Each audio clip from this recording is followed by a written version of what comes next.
Breaking news. Breaking news. Breaking news. La Côte d'Ivoire en marche. Le premier conseil des ministres de l'année 2025 du gouvernement de la République de Côte d'Ivoire s'est tenu ce mercredi 8 janvier 2025 au palais présidentiel. Merci de rester sur CNN. Breaking news. Breaking news.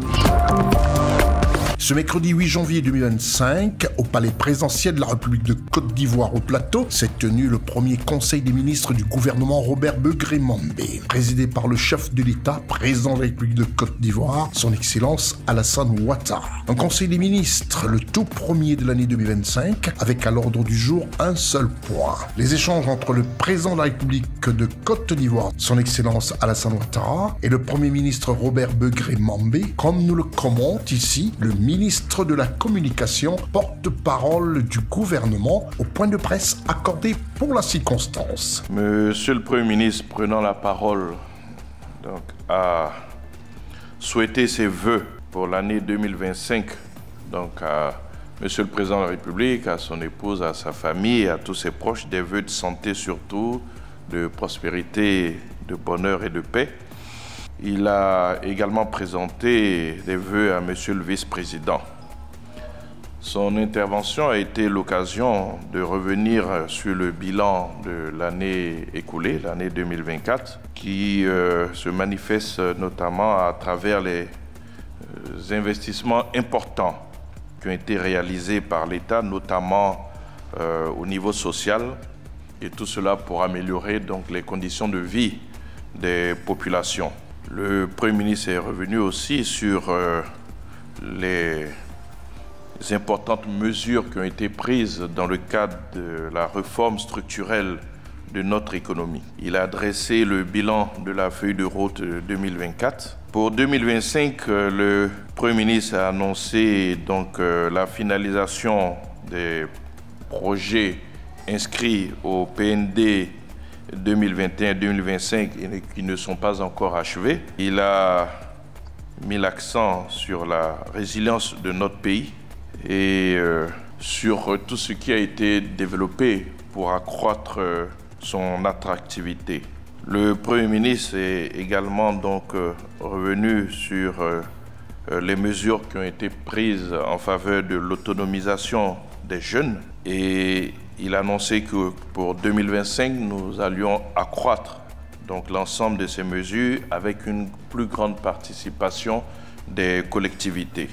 2025 est également une année de défis et au rang des actions prioritaires que le Premier ministre a annoncées pour 2025, sans les citer toutes, puisque son intervention sera diffusée par voie de presse, comme cela se fait de façon coutumière. On peut déjà noter le maintien de la paix, de la sécurité et de la cohésion nationale. On note également une volonté ferme d'atteinte de notre souveraineté alimentaire.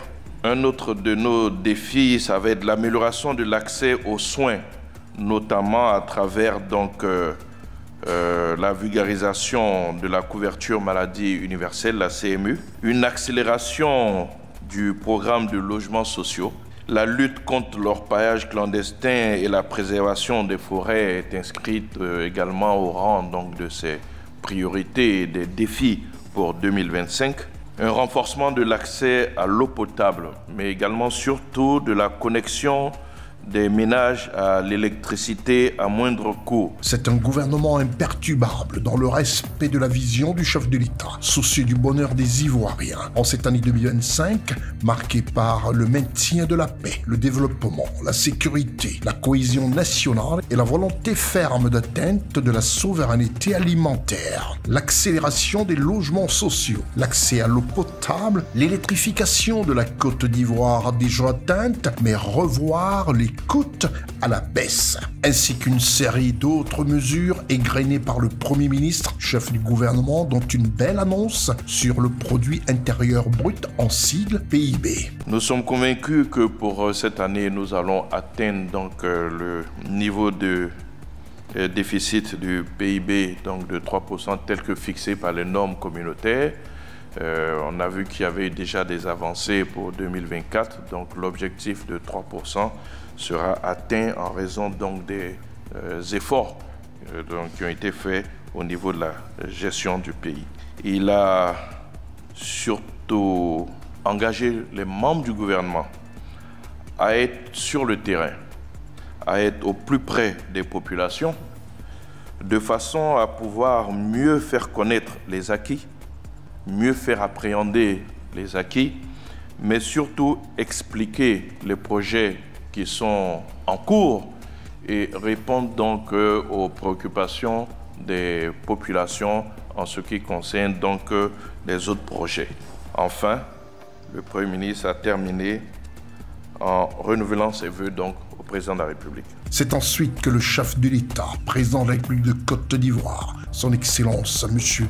Alassane Ouattara, a pris la parole comme une réponse au Premier ministre chef du gouvernement, comme nous le relate ici le porte-parole du gouvernement, ministre de la Communication, M. Amadou Coulibaly. Répondant au Premier ministre, son Excellence M. le Président de la République, comme vous pouvez l'imaginer, lui a adressé ses chaleureux remerciements pour ses vœux, à son attention, à son épouse et à sa famille, mais également au vice-président.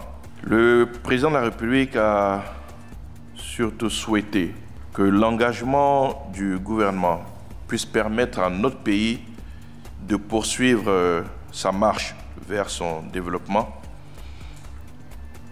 Un pays en paix et avec une économie forte. Le président a salué les importants progrès, notamment en matière économique et sociale, et cela grâce à une gestion rigoureuse donc, du pays, mais également avec le soutien de nos partenaires. Il a engagé le gouvernement à être à l'écoute des populations, mais il nous a surtout demandé, avec le Premier ministre en tête, de continuer à maintenir la sécurité, le climat de paix et de cohésion nationale. Une des recommandations fortes du président de la République a été de demander que soit inclus dans la feuille de route, donc 2025 du gouvernement, l'ensemble des orientations contenues dans son message à la nation du 31 décembre 2024. Le chef de l'État a également demandé que soit élaboré avant fin juin 2025 le nouveau PND quinquennal, le PND 2025-2030. Le chef de l'État a renouvelé son engagement pour des élections qui soient apaisées, des élections pacifiques et démocratiques. Mais il a rajouté que ce contexte préélectoral ne doit pas affecter le travail gouvernemental et nous a engagés à donc plus de pragmatisme, plus d'efficacité et de rigueur dans la gestion donc de l'action gouvernementale. Le président de la République a salué et encouragé les engagements qui ont été pris par le Premier ministre à faire en sorte que les membres du gouvernement soient plus proches des populations et puissent répondre à toutes leurs préoccupations en ce qui concerne donc les actions qui restent à réaliser, les actions qui restent à mettre en œuvre et à finaliser dans le cadre donc du PND 2021-2025. Le chef de l'État a terminé en félicitant le gouvernement pour le travail abattu en 2024 et en renouvelant donc ses vœux de santé et de paix pour l'année 2025. Ces échanges de vœux entre le Premier ministre, les membres du gouvernement de la République de Côte d'Ivoire et le chef de l'État, président de la République, s'est achevé dans une ambiance rassurante et le porte-parole s'est prêté au jeu des questions-réponses. Se sont suivis la politique intérieure, la rétrocession du 43e BIMA, les déclarations du président français Emmanuel Macron, ainsi que le départ de l'ambassadeur du Burkina Faso en République de Côte d'Ivoire. Et le porte-parole ne s'est débiné face à aucune question. Aucun commentaire à faire sur les propos du président Macron. Pour ce qui concerne la Côte d'Ivoire, le chef de l'État ivoirien, lors de son intervention, a été assez clair sur les conditions dans lesquelles donc, le camp du 43e BIMA nous a été rétrocédé. Il n'y avait aucune ambiguïté là-dessus. Pour ce qui concerne donc des pays qui devraient être reconnaissants à la France, en tout cas, je ne me souviens pas que la France ait mené de combat pour la Côte d'Ivoire. Donc, nous ne sommes pas particulièrement concernés par ces propos-là non plus. Nous avons eu une collaboration avec la France, avec l'armée française, dans le cadre d'une coopération qui est connue, qui est claire. Nous avons des relations anciennes avec la France, avec qui nous avons toujours eu donc, de bonnes relations. Donc, après l'intervention du chef de l'État qui a été très très claire sur les conditions dans lesquelles les négociations, les discussions ont été menées pour aboutir donc, à cette rétrocession donc, du camp du 43e BIMA, nous n'avons pas d'autres commentaires à faire. Je pense qu'il faut revenir au discours du président de la République pour voir que peut-être que ces propos concernaient d'autres pays, mais pas la Côte d'Ivoire. Pour la deuxième question, l'ONU aurait écrit, on attend la lettre. Ceux qui l'ont, ils peuvent la mettre à disposition. Sur le Burkina, non, nous n'avons pas été informés encore par le ministère des Affaires étrangères, mais si tel était le cas, le ministère des Affaires étrangères informerait le gouvernement et puis à partir de ce moment, vous aurez une réaction. Bien, je voudrais vous remercier et terminer en vous renouvelant mes vœux pour la nouvelle année, des vœux de santé surtout. Et bon appétit. C'est alors que les vœux de la presse nationale et internationale ont été adressés au ministre de la Communication, porte-parole du gouvernement. CNN Télévision, depuis le palais présidentiel, a recueilli pour vous les impressions de certains ministres du gouvernement de la République de Côte d'Ivoire à la fin de ce Conseil des ministres, le tout premier de l'année 2025. L'année 2025 s'annonce être une année très importante, certes importante pour la population ivoirienne parce que ceci conclut un cycle de réformes et de réalisations très pertinentes pour certes les attentes des Ivoiriens en termes d'impact sur leur vécu au quotidien. Pour ce qui est du secteur des ressources animales et halieutiques, ce secteur reviendra en termes de priorité dans la mesure où si très vite nous pouvons atteindre l'autosuffisance sur les productions végétales, sur les productions animales, beaucoup d'efforts ont été faits, reconnus par le gouvernement. Il reste maintenant à les déployer effectivement sur le terrain. Cette année 2025 est une année de continuité de l'engagement du gouvernement du président de la République, son Excellence M. Alassane Ouattara, dans l'égalité des sexes, dans la présence des femmes à tous les postes, à tous les niveaux de prise de décision. Les perspectives sont bonnes pour 2025 pour la gente féminine.